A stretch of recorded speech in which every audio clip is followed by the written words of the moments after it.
Hi guys! First time ko dito sa Nagoya eh. Okay na yun! Pakatakaw namin.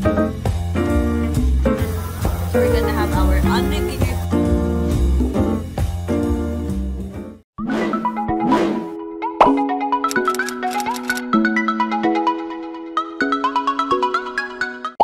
It's me, Jai, and welcome back to another video. For today, andito tayo ngayon sa Nagoya, Japan. It's our day 2. At pupunta kaming Shirakawa-go at sa Shinohatoke, Tokohama. Hindi ko tama yung mga sinasabi ko, pero pupunta kami sa mga lugar na yun ngayon. And kaya naman yung lamig. 2 degrees lang naman. Hindi naman masyadong lalag.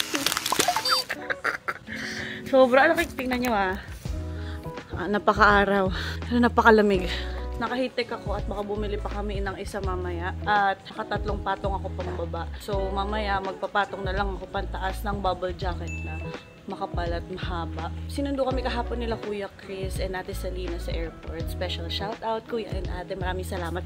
At nandito kami ulit sa bahay nila. At kung hindi nyo pa nakikita ang bahay nila, panoorin ninyo. Tadaan! Yan ang aking house tour na gabi namin shoot nila Albert. Dapat talaga 5 kami pupunta sa Japan. Kasi nakaplan na to. Nabook na namin January pa lang. Kaso medyo mga nagkaroon ng problema. Alam nyo naman yung mga hindi natin inaasahang mga panahon. So yun, hindi sila nakasama. Kaya nirebook nila ng January. Baka sumama na lang ulit ako. Ako na lang ang sasabit ulit sa kanila pagbalik dito ng Nagoya. Anyways, sobrang excited ako sa mga pupuntahan namin today kasi ang last super duper winter ko talaga nung malala ay yung Sapporo pa din. Nag-winter kami dito last year March. Pero pa-autumn na kasi yun. Ngayon kasi pa-autumn din ulit. Pero mas maaga kasi kami nakapunta ngayong February. Last year March, medyo na yung bibig ko.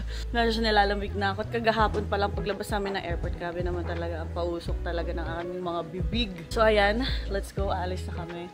At bagay sasakyan namin, sobrang comfy. Share ko lang. Let's go. Let's go. Hello, good morning. Good morning, good morning, good morning. Ohayo gozaimasu. Ohayo. Ohayo gozaimasu. Say hi to my vlog. Ohayo gozaimasu, Oni-san. Let's go. Ayan na, ito na yung bago sasakyan nila ate. Para kaming nakaano. Aray ko yung tuhod ko. Artista van.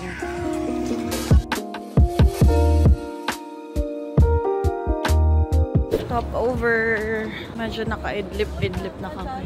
Pakalamig, nakikita niyo kung gaano katirik yung araw guys. Pero mga balat namin ay oh my god, ang lamig.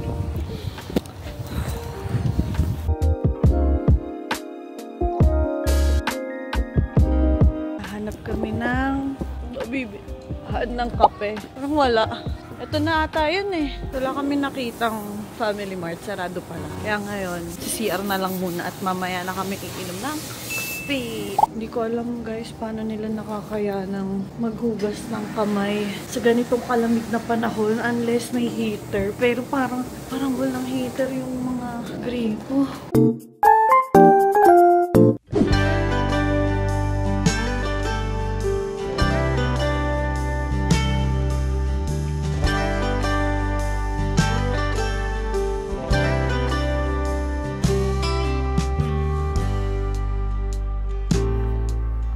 Shucks guys, tingnan nyo naman yan. Nasa kabundukan tayo ng mga yelo. Isn't it amazing? At ito na naman, maririnig na natin ang mga tunog ng yelo na ganun. Grabe. Grabe yung tunog ko. Siyempre hindi rinig. Oh my god. Ang taas. Hila ko nakakita niyo. Ganito kataas na yelo. Mas matangkad pa sa akin. Wow! Grabe! Nakakamiss ang ganito kakapal na yelo. Actually, parang ganito ba kami kataas na hindi ko na matandaan sa Sapporo eh. Pero ang tataas ng mga yelo, grabe yung naipon niya. Kumbaga, yan, tignan niyo to. Oh, it's so soft! Para siyang panghalo-halo. Ang lamig! Grabe, sobrang sarap. And nag-stop over kami dito sa Family Mart. Ngayon na kami magkakape. So, let's go. Ganda, parang green screen. Oh. Look at that, bro. Bibili na kami ng mga pagkain ngayon dito sa convenience store. Dahil walang pagkain mamaya, kain na kami dito. At magbabaon.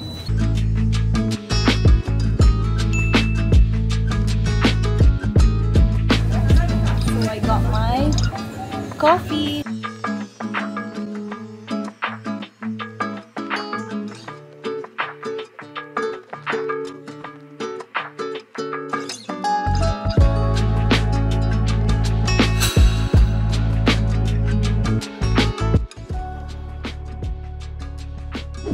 We're gonna try the sushi. Ang tapos itong dalawa binili ko.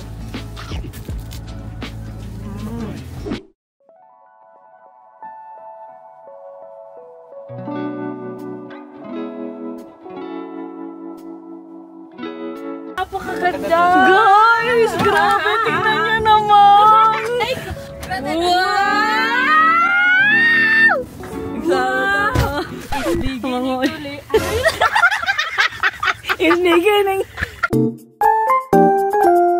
wow! Wala ako makita. Oh my God! Oh my God! Super ganda! Papakita na lang ng mga picture. Sobrang ganda. Parang magical siya. Hindi ako makapaniwala. Sobrang ganda. Ang saya kasi medyo tolerable yung lamig. Kaya pa siya kahit hindi ka mag-gloves. So, ang mahirap kasi kapag ka nagsusnow na ganito tapos sobrang lakas ng hangin, yun yung sobrang nakakatigas ng mga kalamnan sa katawan. O, buto, yung mga daliri mo. At masakit na siya sa balat. So, check lang namin yung photos namin and BRB. Ay, wow!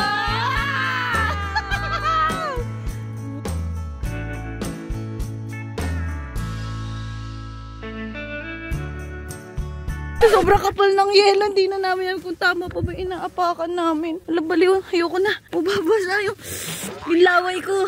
Wow! Magical, guys! Parang siya. Is this for real, for real? Ala, parang mag-iba.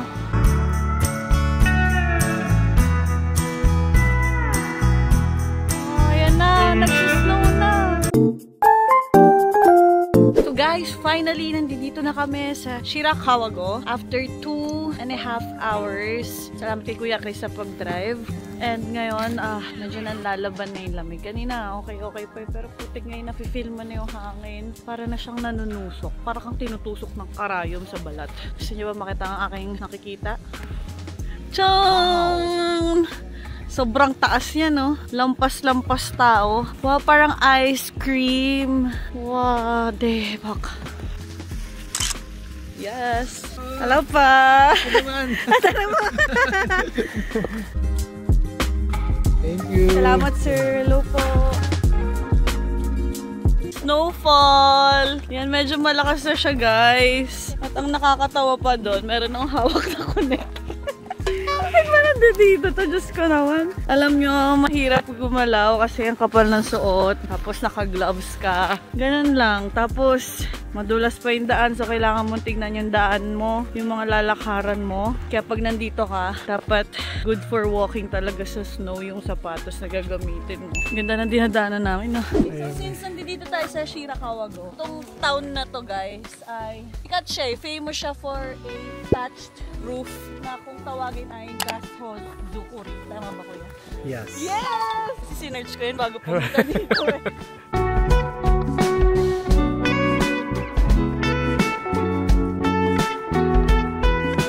Shirakawago is located sa foot of Mount Hakusan, which is one of Japan's holy three mountains. At ito ay isa sa pinaka-snowiest place sa mundo. Kaya maraming bumibisita dito, maraming turista kasi nga iba yung vibe niya. Para siyang winter wonderland. Kaya nga ngayon guys, nakikita niyo nagsusnowfall. Parang Christmas. Parang Christmas pa rin at hindi natatapos ang Christmas vibe dito. So yan, lakad muna tayo. Papunta tayo sa mismo mga bahay-bahay, mga lumang bahay dito. Ang galing kasi na-preserve nila yung lugar na to hanggang ngayon. So makikita natin mamaya. Pakita ko sa inyo dito sa vlog. Ay, masasabi mo first time mo sa snow? Sobrang saya. So, sobrang saya, wala ka na ibang nasabi. Actually, ang hirap. Hindi pwedeng hindi ka prepared dito. Oo, totoo. Tignan mo, di ba dapat walang falls yan? Pero dahil natutunaw na ang mga tubig. Kaya mas malamig. Yes. Pupunta na kami doon sa mga bahay-bahay. Tingnan niyo yung aming nilalakaran sa mga oras na to. Isn't it magical? Paano pag bigla na lang silang bumagsak? Grabe ang kapal, no?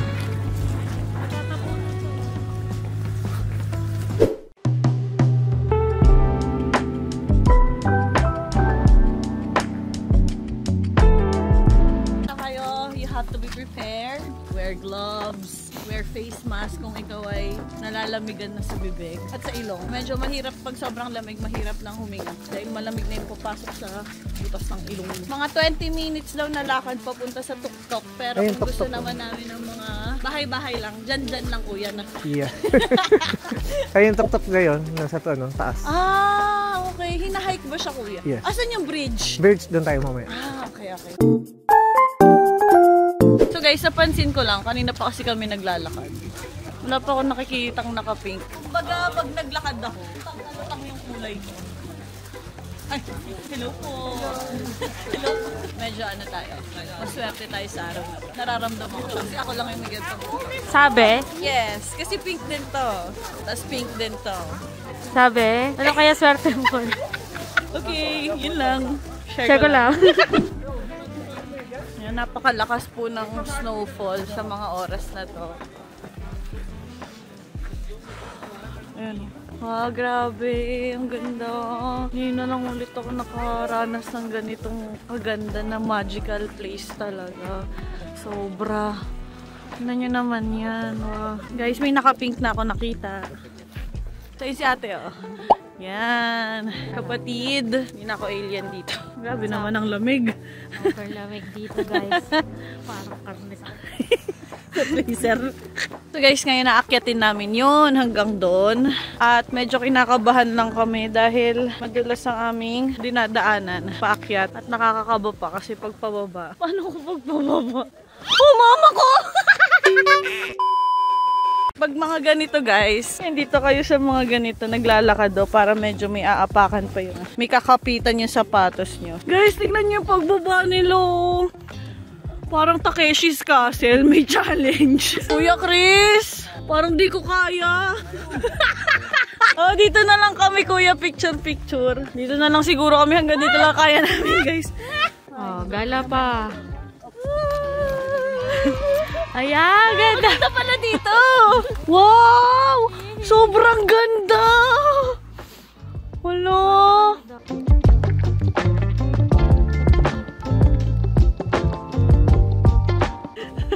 Ate! Sumuka pa!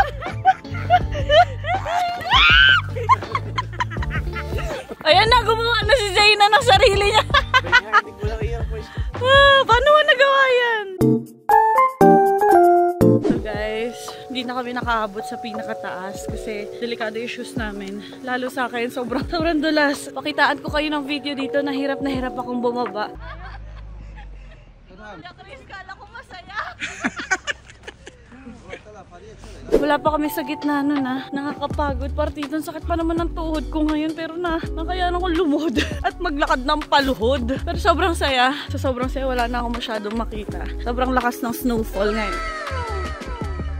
Naninigas na aking mga kamay. Pink!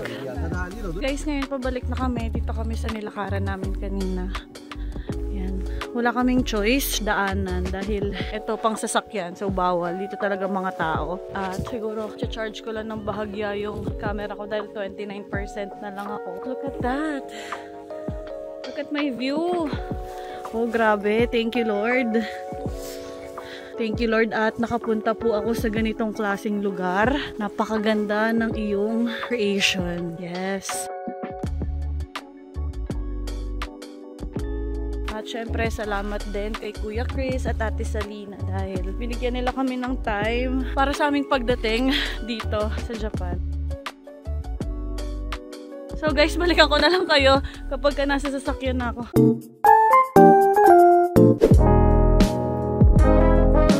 Nandito na kami sa Nagoya after almost 3 hours of biyahe. Salamat Kuya Chris sa pagdadrive. So hindi ako natulog buong biyahe para may kasama si Kuya gising kasi lahat ng tao sa loob ay tulog. Pero sa amin dalawa ni Kuya. So magdi-dinner na kami at magra-ramen kami for the first time simula kahapon. Dito kami sa kung ano man po siya. Hindi ko alam yung tawag sa, hindi ko alam yung pangalan ng ramen eh.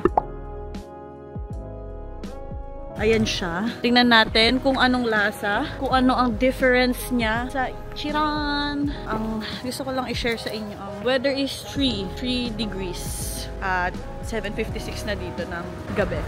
Let's go eat!